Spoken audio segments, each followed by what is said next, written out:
Qarku i Shkodrës, ku përfshihen rrethet Puk, Malësie Madhe dhe Shkodër, vazhdon të jetë ndër më të varfërit në Shqipëri. Për këtë arsye, rreth 17% e familjeve marrin nga shteti ndihmë ekonomike mujore. Varfëria prek më thellë Pukën, sidomos në komunat malore të qarku dhe në disa prej tyre mbështetja ekonomike jepet deri në 70% të familjeve. Korespondenti ynë Plumë Sulo përgatiti kronikën në vazhdim. Zona veriore e Shqipërisë vazhdon të ketë treguesit më të lartë të varfërisë dhe papunësisë. Për këtë shkak, kjo zonë tërheq një pjesë të madhe të fondeve shtetërore si mbështetje për familjet e varfra dhe në nevojë.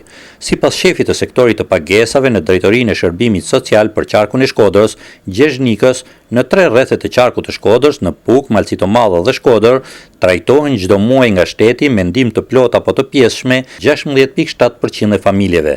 Qarku jonë në mënyrë statistikore ka si familje 93.400 familje si total.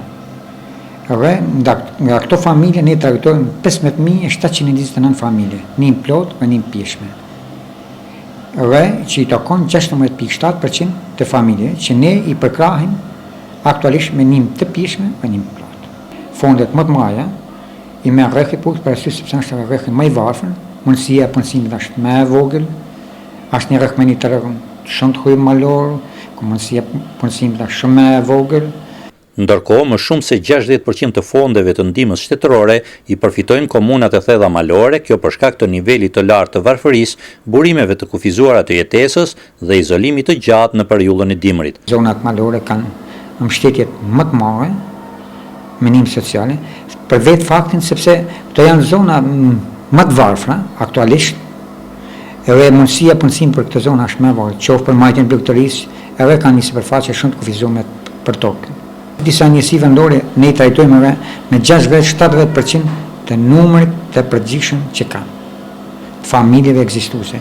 Për shembull, mund të kena komunën Fiers, Ibau, Blerim, Kelmen, komunat e Dukaxhinit, Shal, Shosh, Shkak, Temal.